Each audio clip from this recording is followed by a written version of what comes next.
monde, j'espère que vous allez bien. On se retrouve aujourd'hui pour introduire une nouvelle vidéo. Je pense que ça fait un petit moment que je ne suis pas venue sur YouTube, je crois. J'ai sauté une vidéo, donc ça doit faire à peu près 15 jours, 3 semaines que vous ne m'avez pas vue. Tout simplement parce que je n'ai absolument rien filmé. Je ne sais pas ce qui s'est passé, les journées sont passées tellement vite. Je n'ai rien filmé du tout, donc du coup, je sais plus où j'en suis. Donc on va reprendre à l'instant T maintenant. Je suis actuellement en congé et je lis très très peu. Voilà, quand on part en vacances, je reviens de 4 jours en Dordogne.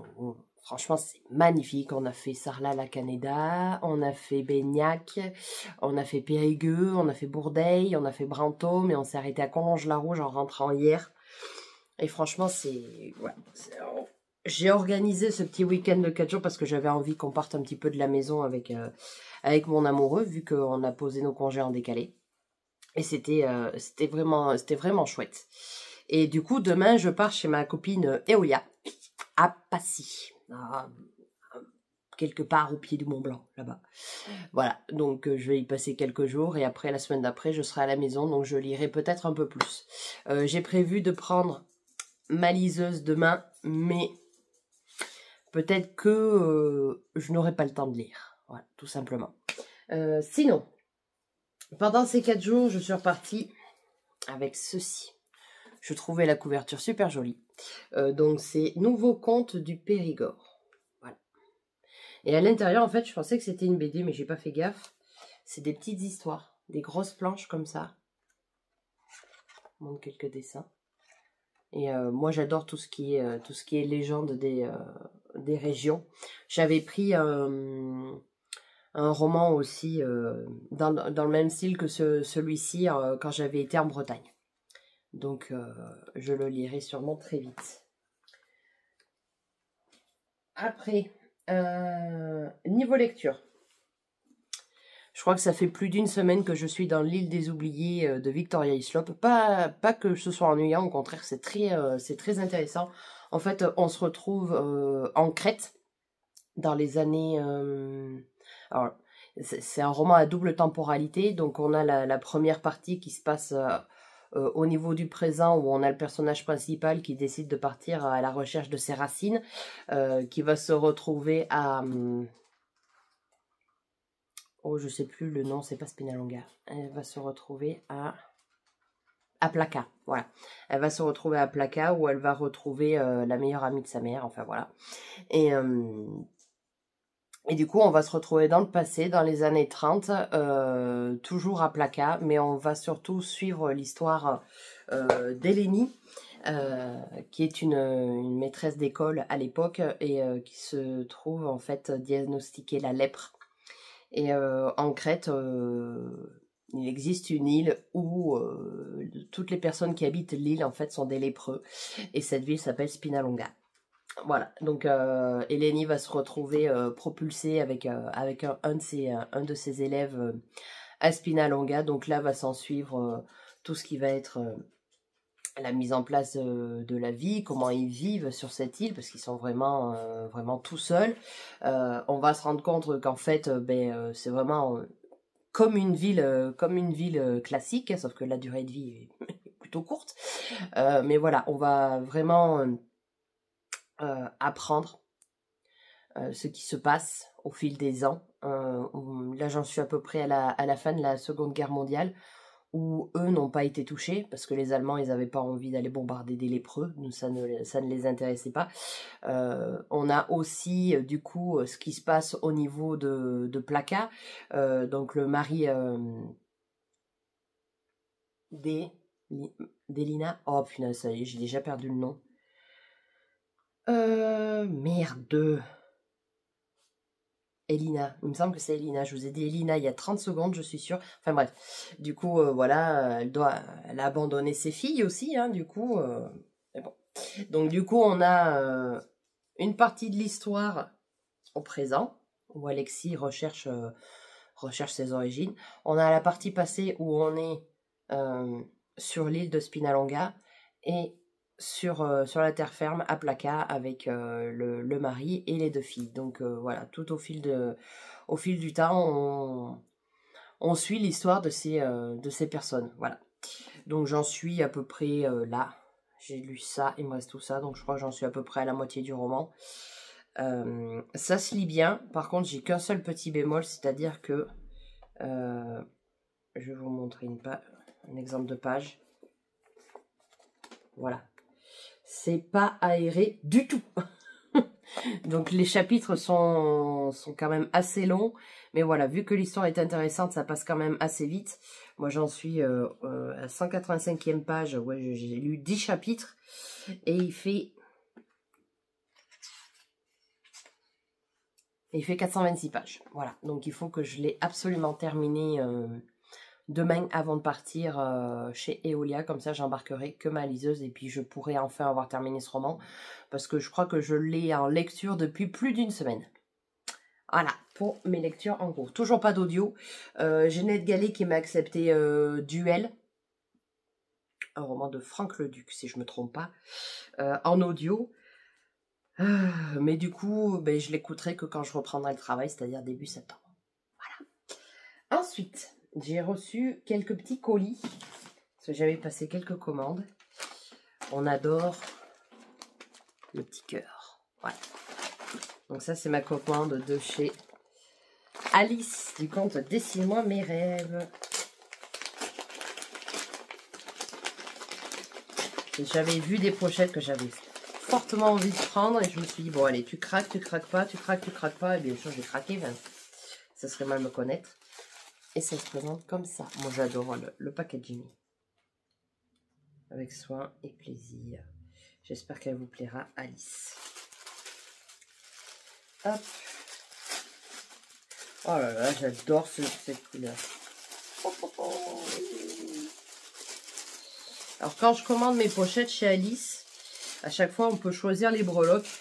Mais comme je lui dis, je te laisse choisir pour moi. Parce que je ne sais jamais quoi prendre.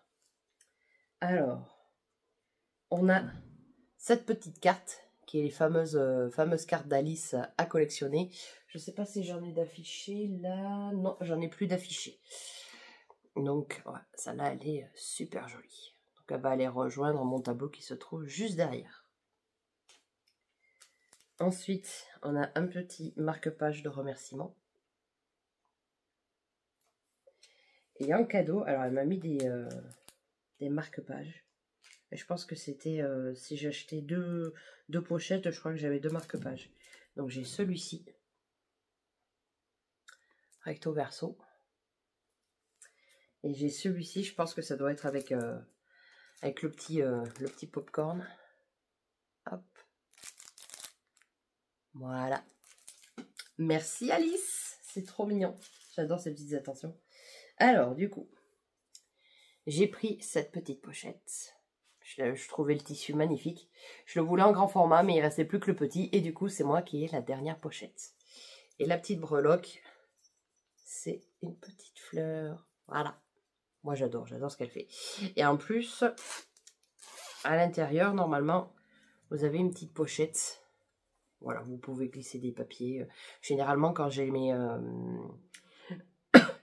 quand j'ai mes services presse des éditions de Boré, je mets le papier marketing dedans, comme ça je le perds pas avec mon roman. J'adore ce tissu. Et alors la deuxième, c'est une autre forme de pochette. J'ai pris celle-ci. Je trouvais le tissu juste sublime. Donc celle-ci, elle s'ouvre comme ça. Hop, un bouton à pression. Et vous mettez votre roman dedans. Et j'ai pris aussi un petit format, comme ça je pourrais y ranger mes livres de poche quand je suis en voyage. Et du coup, la petite breloque qui est protégée par un petit sachet. Hop. Je vais essayer de vous la montrer comme ça. Une petite feuille. Voilà, je trouve ces pochettes juste sublimes. J'adore. Voilà. Donc, plus de pochettes. Je pense qu'il va falloir que je fasse un tri dans mes pochettes parce que mon rack à chaussettes est rempli. Ou alors, il faut que j'achète un rack plus grand. Ça peut être une idée. Hop. Voilà pour ma commande chez Alice. Donc merci Alice pour toutes ces attentions, c'est juste trop mignon. Et j'ai reçu du coup ma box du mois d'août de chez Adelcha. Oui, je suis toujours abonnée, j'aime bien ce qu'elle fait. Puis comme ça, j'ai un échantillon d'un peu tout de ses collections. Et après, si je veux étoffer un peu plus la collection, je peux commander à ce moment-là. Mais généralement, c'est amplement suffisant. Hop. Je regarde qui est rien de caché, non. D'ailleurs, vous pouvez les voir en fond. Bon, là, c'est les parapluies de chez moi, mais là, vous avez ici, là, les orchidées. Bon, ça se voit mal, mais c'est des illustrations de chez Adelcha. Ici, on a le coussin qui a été dans le calendrier de l'année dernière de chez Alice. Voilà, vous voyez un petit peu mes décorations. Alors, la box se présente comme ceci. J'aime bien les petits créateurs parce que franchement, ils y mettent tout leur cœur dans les emballages et c'est juste sublime. Alors, je vais essayer de le faire glisser comme ça. Je vous demande une seconde. Excusez-moi, mon frère m'appelait, donc pour une fois qu'il m'appelait, j'allais quand même répondre. Du coup, on était sur l'unboxing de la box d'Adelcha. Alors, je vais enlever les papiers à la ratafia, si ça veut bien marcher. Hop.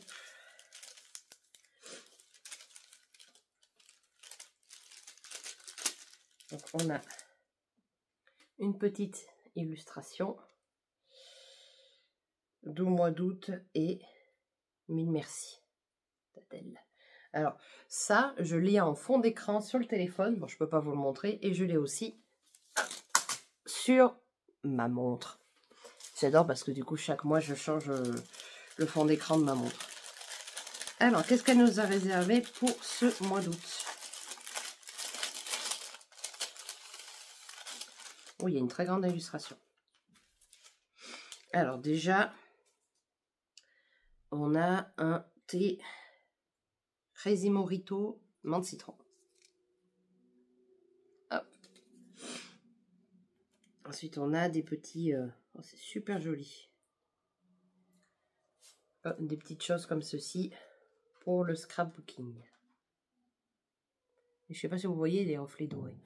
C'est magnifique. Je vais les utiliser pour faire mon travel book. On a un marque-page. Pile à lire. Je sais pas le thème. Voilà. Je trouve super joli. Je pense que c'est un format, un moyen format, je pense. Ensuite, on a une petite planche de stickers de petits points verts, comme ça. Des fois, pour coller les photos dans les albums, ça peut être sympa plutôt que d'utiliser de la colle. Ouf. On a 3 grands formats. Oh la vache. Ils sont énormes. Voilà. Voilà. On a ces 3 grands formats là. Mais quand je vous dis que c'est énorme, c'est-à-dire que par rapport à un roman grand format, c'est grand quoi. Donc là, je suppose que j'ai la collection. En plus, c'est infini brillant, j'ai l'impression. Donc voilà. Je vous vais montrer quand même le détail de chaque marque-page. Ils sont super jolis. Hein. C'est très coloré. J'aime beaucoup.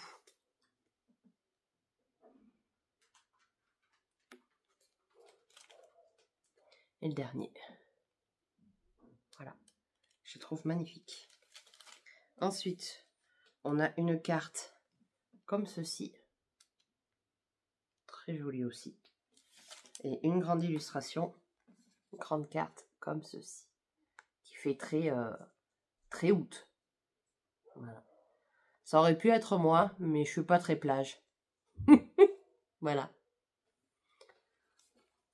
Bon, ben encore une fois, Adèle nous a gâtés dans sa box. Je trouve que c'est magnifique. Elle fait un travail. J'adore son travail de toute façon. Et vu que dans pas longtemps, on va attaquer à faire la chasse au calendrier de l'Avent, je pense que cette année, si j'en ai un à prendre, ça sera celui d'Adelcha que je prendrai. Je n'ai pas prévu cette année de faire comme l'année dernière, d'avoir 50 000 calendriers de l'Avent. J'ai prévu de prendre l'indémodable Kinder, forcément. Je vais prendre celui d'Adelcha. Si j'arrive pas trop tard, bien sûr, normalement non. Et après, je pense que ce sera tout. Peut-être qu'avec Eolia, on se fera un calendrier de l'Avent entre nous, peut-être. Et puis, je pense que ce sera tout. J'en prendrai peut-être un avec Julien, du style du Justin Bridou, un truc comme ça, vu qu'il aime bien la nourriture. Et voilà, pas plus. Parce que celui d'Alice, je le trouve magnifique. Mais les romans que j'ai eu l'année dernière, je les avais déjà, en fait.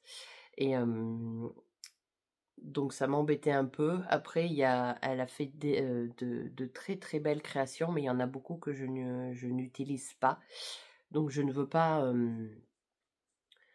si vous voulez, je ne veux pas acheter des calendriers de l'Avent si c'est pour finir dans les tiroirs. C'est comme ceux de thé, je n'en achèterai plus.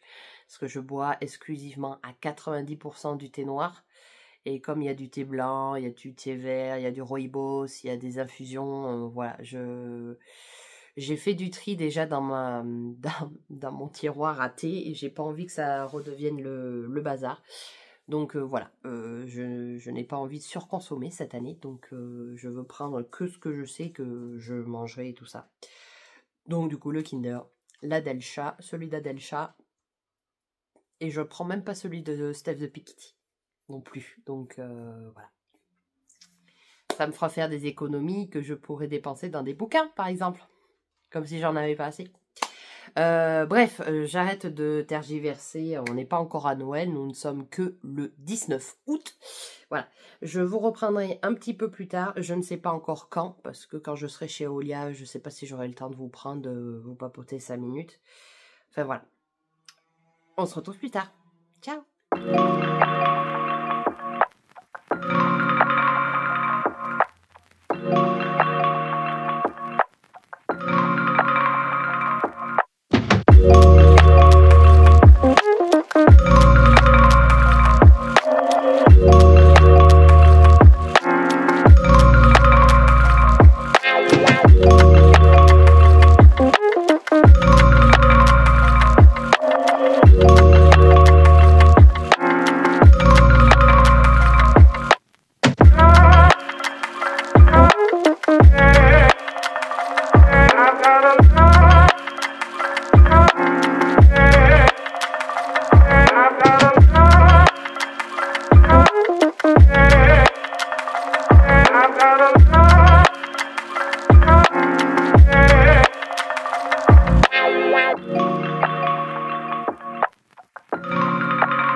On est déjà lundi 26 août. Je vous ai pris lundi dernier, mais bon, pour vous, ça n'a aucune importance parce que vous allez la voir l'un à la suite de l'autre. Je n'ai pas pu vous prendre la semaine dernière parce que j'ai fait pas mal de voyages, pas mal de routes. Vu que j'étais en vacances, je suis allée chez ma copine Eolia. On a visité, on a visité quelques villes et tout. J'en ai pris plein les yeux. J'ai vu le Mont Blanc. Enfin voilà, c'était très magnifique, j'ai du mal à parler. J'ai aussi vu le lac Léman, donc j'ai pas pu énormément... Si, j'ai quand même réussi à lire, mais je voulais pas vous prendre chez elle. Je t'ai dit que je vous ferai un débrief quand je rentrerai à la maison. Et on y est. Alors, qu'est-ce que j'ai lu de beau? Oui, alors. J'ai terminé L'île des oubliés de Victoria Hislop. C'est un roman de 723 pages. La seule chose que je reproche à ce roman, C'est la mise en page. Je vous montre. Voilà. Donc, c'est certes écrit gros, mais c'est quand même un sacré pavé. Généralement, j'arrive à lire à peu près 50 pages par heure. Ben là, j'étais plus sur du 25-30 que sur du 50. Donc, j'ai mis, je crois, 6 ou 7 jours pour le lire. Je me suis pas du tout ennuyée. Je crois que dans la dernière fois que je vous ai pris, je vous ai expliqué un peu ce qui se passait. Donc, je pensais que ça serait beaucoup plus centré sur la maladie de la lèpre et tout ça, mais pas du tout. On est vraiment, on suit vraiment l'histoire depuis une famille, en fait, depuis une famille crétoise. Voilà. Et j'ai pas ressenti d'ennuiement, si je puis dire. J'ai apprécié ma lecture. J'ai très envie du coup maintenant d'aller visiter la Crète et d'aller sur l'île de Spinalonga pour en savoir un peu plus et voir l'île de mes yeux. Mais bon, faire 4 heures d'avion pour une île, voilà, va falloir que je trouve d'autres va falloir que je trouve d'autres centres d'intérêt pour que mon chéri m'accompagne et que peut-être on la découvre d'ici 4 ans. Voilà. Qu'est-ce que je peux vous dire de plus sur ce roman? Les chapitres sont longs quand même. Je tiens à le signaler, les chapitres sont longs. Il faut s'habituer aussi aux noms grecs, parce qu'il y a des noms Poupoudimiou, enfin des noms de famille très compliqués. Après, ce que j'apprécie dans ce roman, c'est qu'à chaque fois qu'on parle d'un personnage, l'autrice va toujours remettre le nom et le prénom de la personne. Voilà, comme ça on sait avec qui on est. On alterne du coup ce qui se passe sur l'île, ce qui se passe à Placard en Crète. Et je dirais que c'est, ben si on peut dire que c'est une saga familiale, hein, un peu comme les héritières de Lowenhof ou tout ça. Bon, on n'est pas du tout dans le même style, mais voilà, dans la partie littérature, on est sur une saga familiale historique, puisqu'elle se passe l'histoire se passe entre les années 30 et les années 60. Voilà, on a une trentaine d'années. Je ne peux pas dire finalement que ce roman est à double temporalité, parce qu'on va commencer la première partie où on est au présent, tout le roman dans la partie passée, et les trois derniers chapitres, on est à nouveau dans le présent. Donc, pour moi, la double temporalité, c'est qu'on change régulièrement d'époque, donc je pense pas qu'on puisse s'appeler ça de la double temporalité, mais ça reste quand même très intéressant. J'ai appris qu'il y avait également un tome 2, donc je l'ai mis dans ma wishlist et j'essaierai de me le procurer. J'ai beaucoup de copines qui me disent qu'il est quand même très en dessous du premier. Voilà, après je ne m'attends pas à grand chose de ce deuxième tome, mais je me dis que j'ai envie de prolonger l'aventure avec les personnages, surtout que c'est ils sont très attachants. Pour revenir aux personnages, du coup, on suit, comme je vous le disais, une famille. Je dis souvent du coup, hein, et je m'excuse, j'ai beaucoup de mal à parler en ce moment. J'invertis les mots, ou je les dis pas en entier, enfin, je m'excuse par avance de mon vocabulaire actuel. Donc nous sommes avec une famille, donc 2 parents, 2 enfants. Le père s'appelle Georgis, la mère s'appelle Elina, je sais jamais. Je vous dirai que des conneries, c'est pas possible. Je vais essayer de les retrouver.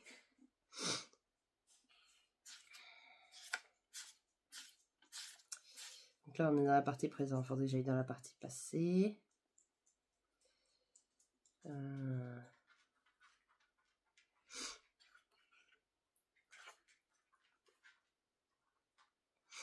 Je vais pas réussir à la retrouver.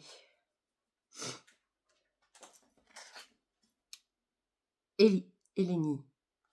Oui.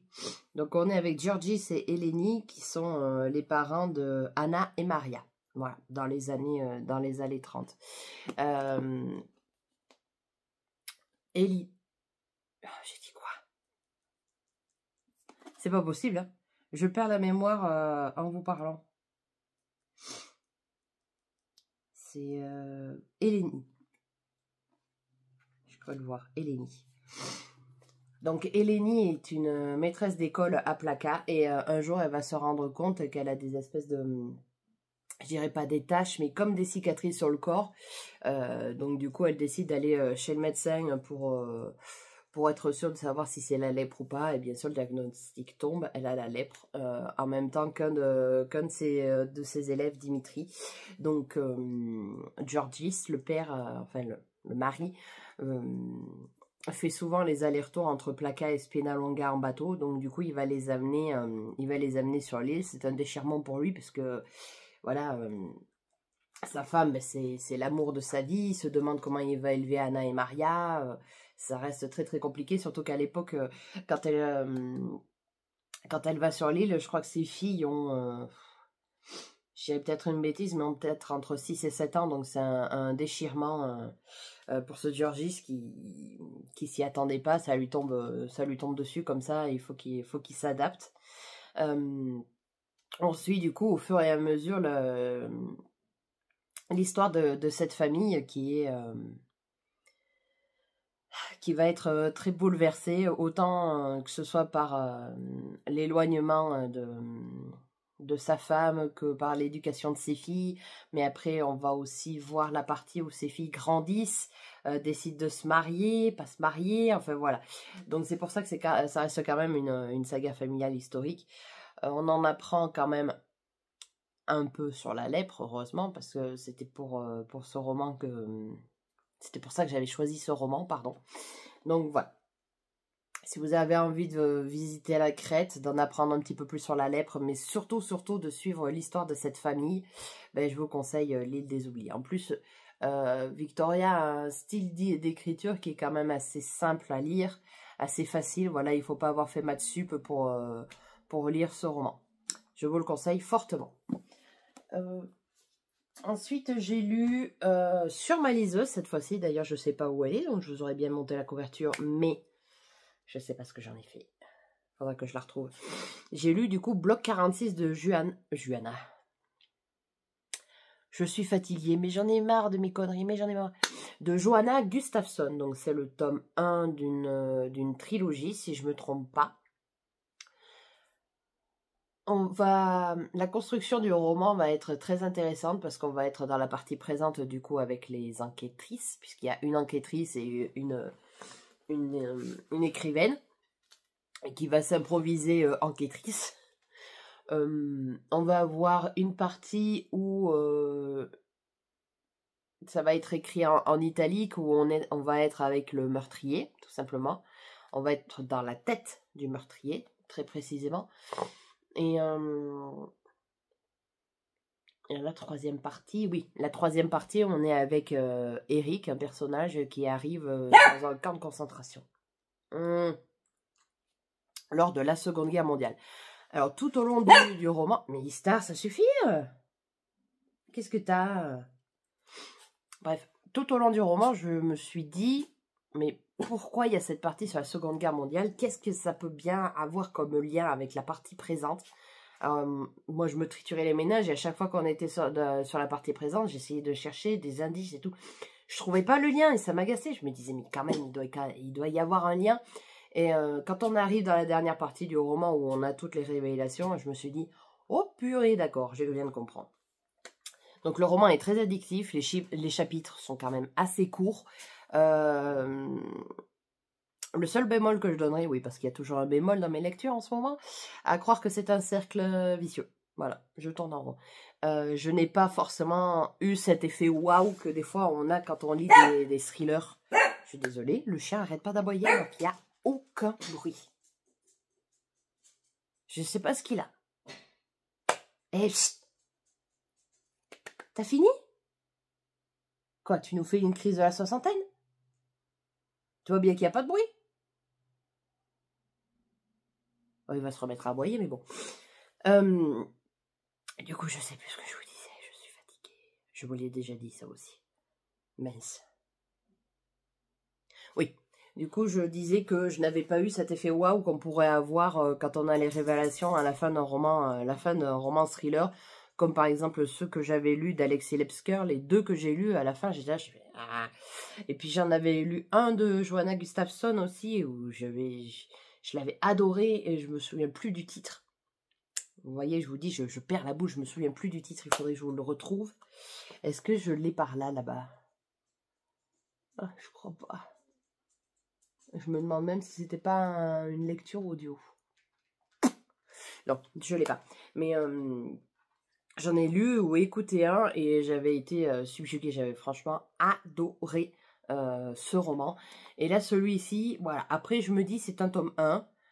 Donc peut-être que le 2 et le 3 vont être, voilà, un peu différents. Je vais peut-être être plus surprise. Après, c'est le problème quand on lit, quand on commence à lire beaucoup de thrillers, c'est que on s'habitue en fait à avoir toujours le même schéma, les mêmes révélations et tout ça, donc du coup on est moins surpris forcément. Après l'histoire en elle-même, elle est vraiment top. C'est très vicieux comme raisonnement, mais voilà, après d'une fois qu'on arrive à la fin du roman et qu'on voit que toutes les pièces s'embriquent, on se dit waouh, waouh, voilà. Mais en fait, il y a eu que ça, il n'y a pas eu... Je m'attendais toujours à la fin, à avoir un rebondissement de malade, mais je ne l'ai pas eu. Après, voilà, c'est pour ça que je veux quand même continuer le tome 2 et le tome 3. Les personnages sont très attachants. J'aime bien le personnage d'Emily Roy, qui est très... voilà. C'est une profileuse qui a pas la langue dans sa poche, qui évolue dans un monde d'hommes, donc du coup, forcément... il faut qu'elle se fasse sa place et tout ça, et puis elle en a rien à péter de ce qu'un tel ou un tel dit, c'est voilà, c'est elle qui décide, on fait comme ça, et si vous voulez faire autrement, voilà. Après, elle est un peu obligée de faire comme ça, dans un milieu d'hommes, moi-même je le sais, si on s'impose pas, on se fait bouffer, donc voilà. Donc très bon roman, je vous le conseille, je lirai le tome 2, je ne sais pas quand. Je vais essayer de me le procurer sur ma liseuse, comme ça j'aurai la trilogie sur ma liseuse. Et puis, non, c'est tout pour ce roman. Donc, voilà. Et là, je lis actuellement une lecture qu'a choisi mon compagnon. Parce que normalement, j'avais pour objectif... Il était dur à dire ce mot. J'avais pour objectif de terminer les romans que j'avais achetés à Brive l'année dernière, avant Brive. Sauf que là, il m'en reste 1, 2, 3, 4, 5, 6, 7, 8. 8. 9, 10, 11. Il m'en reste 11 à lire avant Brive. Et Brive, c'est le 9-10 novembre. Donc ça fait septembre, octobre, 2 mois pour lire 11 livres. Ça va peut-être être un peu chaud, mais j'espère en avoir lu les 3/4. Voilà, ça va être mon objectif. Je vais piocher là-dedans pour cette fin d'année. Je fais aussi un challenge. J'ai une copine, Lola, à Clermont. C'est le compte Instagram Trenditch, pour celles qui cherchent, va faire un challenge pour l'automne qui s'appelle Mystère d'automne, si je ne me trompe pas, quelque chose comme ça. Et en fait, vous avez le choix, vous avez 3 menus. Et dans ces 3 menus, vous avez des catégories de romans à valider. Si on finit bien sûr les trois menus, voilà, on gagne un nombre incalculable de points, on est vraiment fortiche. Moi j'ai prévu d'en faire un déjà, un menu, ça sera déjà pas mal. Donc voilà, j'aimerais essayer de coller certaines de ces lectures dans le challenge, comme ça du coup, ça me fait d'une pierre deux coups. Voilà. Après, je sais qu'il y en aura peut-être qui ne rentreront pas dans les catégories, mais voilà, je vais essayer d'en faire rentrer pas mal. Et c'est pour ça que je prends aussi qu'un menu. Comme ça, ça me laisse la possibilité de rajouter des lectures qui sont hors Palbrive et hors challenge. Parce que normalement, je devrais pas tarder à recevoir des romans des éditions de Boré. Donc voilà, il faut que je leur laisse de la place pour essayer. J'aimerais les lire plus rapidement, c'est-à-dire que dès que je les reçois, peut-être 2-3 jours après, le temps de terminer ma lecture en cours, mais de lire les romans qui arrivent, comme ça je peux les chroniquer beaucoup plus rapidement que d'un mois sur l'autre, voilà. Ça serait mon objectif pour cette fin d'année. Du coup, j'ai dit à mon chéri, j'ai dit, bah, tiens, écoute, je te donne des titres de romans et tu me dis lequel t'aimes bien, voilà. De toute façon, c'est pas lui qui le lit, c'est juste pour qu'il m'aide à choisir. Du coup, j'ai commencé Heureux les fêlés car ils laissent passer la lumière de Raphaël Giordano, que j'ai rencontré du coup l'année dernière, qui est une personne très solaire, très gentille. Elle était aussi, c'est une personne aussi très émotive sur le genre de compliments qu'elle peut recevoir, je pense. Parce que l'année dernière, j'avais été la voir surtout pour lui parler du roman Le Bazar du Zèbre à Pois, que j'avais adoré. Franchement... C'était le roman qui arrivait au bon moment, en fait, tout simplement. Ce roman-là, en fait, parle de changement de carrière, changement de vie.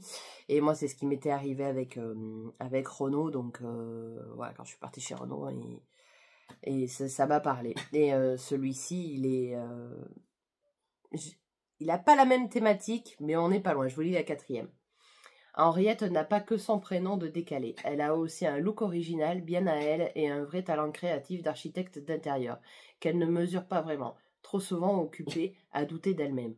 Car derrière la façade de jeune professionnelle douée, elle cache une peur inavouable. Anxieuse de nature, hypersensible et facilement fatigable, Henriette a ce qu'elle appelle un syndrome de trophobie. Quand on a la force à dépasser... Quand on la force... Qu'est-ce que c'est ? Il manque un mot là. Ah non, quand on la force à dépasser ses limites et que rapidement cela fait trop pour elle, elle est submergée d'angoisse mais n'ose pas l'avouer. De stratégie d'évitement en stratégie de camouflage, elle donne le change la plupart du temps en se suradaptant aux autres. Mais à quel prix ? Jusqu'au jour où un projet l'oblige à collaborer avec un bureau d'études dirigé par un architecte paysagiste ambitieux, charismatique et à première vue imbuvable. Alors qu'elle intègre cette nouvelle équipe, le petit théâtre des ombres se met en place. Au travail, en famille ou en couple, beaucoup préfèrent avancer masqués pour ne pas révéler un intime perclus de fragilité.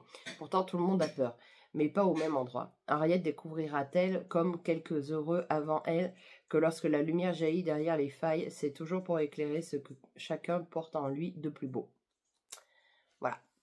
Donc la 4e de roman résume beaucoup le livre. J'en suis là. Donc j'ai lu 150 pages sur 200 et brouettes.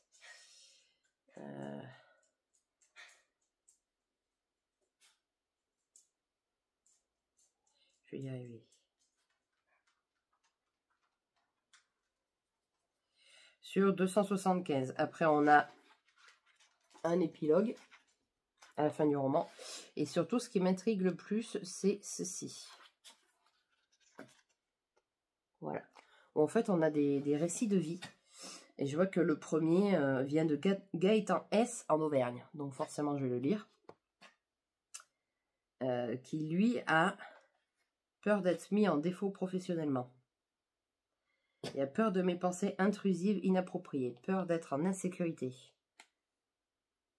C'est des témoignages et ça a l'air super intéressant à lire. Il y en a pas mal quand même. Hein. Voilà, donc je trouve ma lecture très intéressante pour l'instant, très doudou. Je peux pas dire forcément feel good parce que voilà, il fait... tous les romans de Raphaël Giordano font écho en moi pas à 100%, mais voilà, là on est quand même sur des personnes qui ont des ressentis... ce sont des personnes en fait très angoissées dès qu'on les sort de leur quotidien. Et moi, ça, à une époque, c'était franchement une horreur. C'est-à-dire que si, par exemple, j'avais une amie qui m'appelait à 17h pour qu'on se retrouve à 18h, alors que j'avais prévu ma soirée chill à la maison, mais je lui disais non, que j'étais malade ou tout ça. Je ne supportais pas, en fait, d'être prise au dépourvu. Ça, c'était quelque chose que je ne supportais pas. Donc, j'ai travaillé dessus. Je travaille encore énormément dessus, puisque ça fait maintenant, je pense... 4 ou 5 ans que je suis suivie par une psychologue. Donc on avance petit à petit. Il faut arrêter de croire que les changements vont avoir lieu du jour au lendemain. En fait, c'est un travail de longue haleine. J'ai même décidé de découvrir, parce que là, l'année dernière, j'avais fait de la sophrologie, qui ressemble beaucoup à de la méditation, mais sauf que vous êtes avec la personne. Et honnêtement, moi, la méditation, ça me suffit. Et payer 50 balles par séance, multiplié parce que je crois que il fallait que j'en prenne 10, 11, c'était pas remboursé, donc j'ai dit non, je vais rester sur de la méditation. Et du coup, j'ai pris rendez-vous avec une micro-kiné le 13 septembre. En fait, c'est, je dirais 50% kiné, 50% psy. Voilà, elle va toucher les parties du corps qui vont peut-être faire remonter des choses et tout ça. Et ça va être une personne qui va plus s'occuper des dégâts qu'on fait à notre corps, tout simplement, parce que le corps a aussi une mémoire des choses qu'on a vécues. Donc je me dis que potentiellement, je vais peut-être découvrir des choses, ça va peut-être en débloquer d'autres. Donc voilà, j'ai dit, je vais essayer, qui ne tente rien à rien. De toute façon, c'est pas un acupuncteur, il va pas m'enfoncer des aiguilles dans la peau, donc voilà. Au pire, je m'endors si elle me fait des massages. Mais voilà, j'ai envie d'essayer ça parce que je me dis que les médicaments ne résolvent pas tous les problèmes.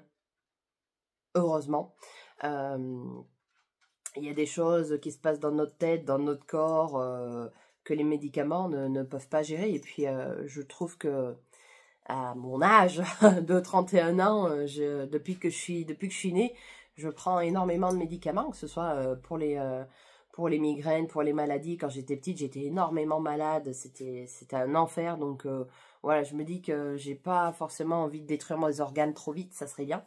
Donc peut-être d'essayer de réparer mes maux avec autre chose, comme par exemple mes migraines, ça va peut-être pouvoir me faire partir mes migraines, quelque chose comme ça. Ou alors après, c'est peut-être que mes migraines sont du fait des hormones, enfin bon, voilà, il y a 10 000 possibilités, mais voilà, j'avais envie d'essayer un rendez-vous chez un micro-kiné, voilà. Pour en revenir à la lecture, c'était le point je parle de ma life. Bonjour. J'aime beaucoup cette lecture, voilà, c'est doudou, ça passe tout seul.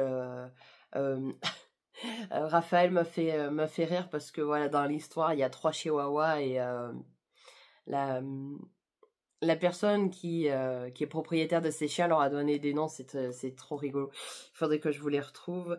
Je crois qu'il y en a un, il s'appelle Dragibus, l'autre Carensac, et le troisième, je sais plus. Voilà, en fait, c'est des noms de Haribo et ça m'a fait extrêmement rire. Je trouve que la couverture aussi, elle est très très lumineuse. J'aime beaucoup. Voilà. Je me dis qu'on a tous peur de quelque chose. Et ce roman peut peut-être potentiellement, sans forcément nous aider à nous changer, mais peut-être à en prendre conscience et de dire que ben voilà, on est comme ça. Il faut s'accepter et essayer d'avancer comme on peut, tout simplement. Et en parler autour de soi. C'est vrai que je trouve que maintenant, l'amitié, c'est quelque chose de surfait. Ça fait très longtemps que je le pense et j'en ai encore eu quelques exemples récemment. Mais voilà, moi je pars du principe que si je suis amie avec quelqu'un, je ne me permettrai pas de la juger, je ne permettrai pas ouais, de rompre contact pour des histoires nulles.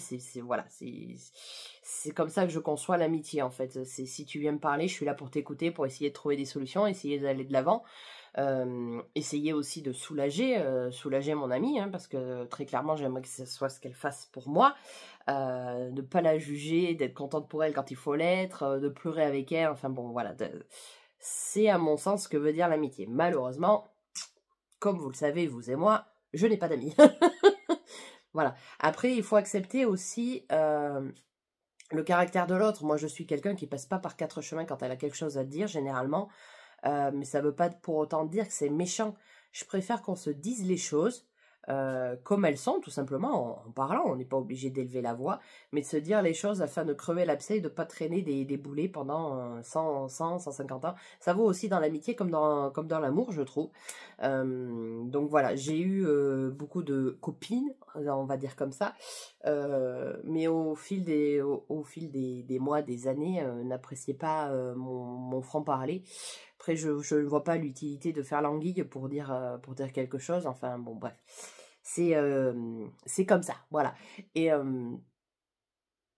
je trouve inconcevable, en fait, que du jour au lendemain, des personnes vont arrêter de me parler parce que j'ai pris telle ou telle décision. Enfin, voilà. J'avais une amie d'enfance, ça s'est mal passé. Donc, du coup, voilà, je trouve que l'amitié reste surfait maintenant.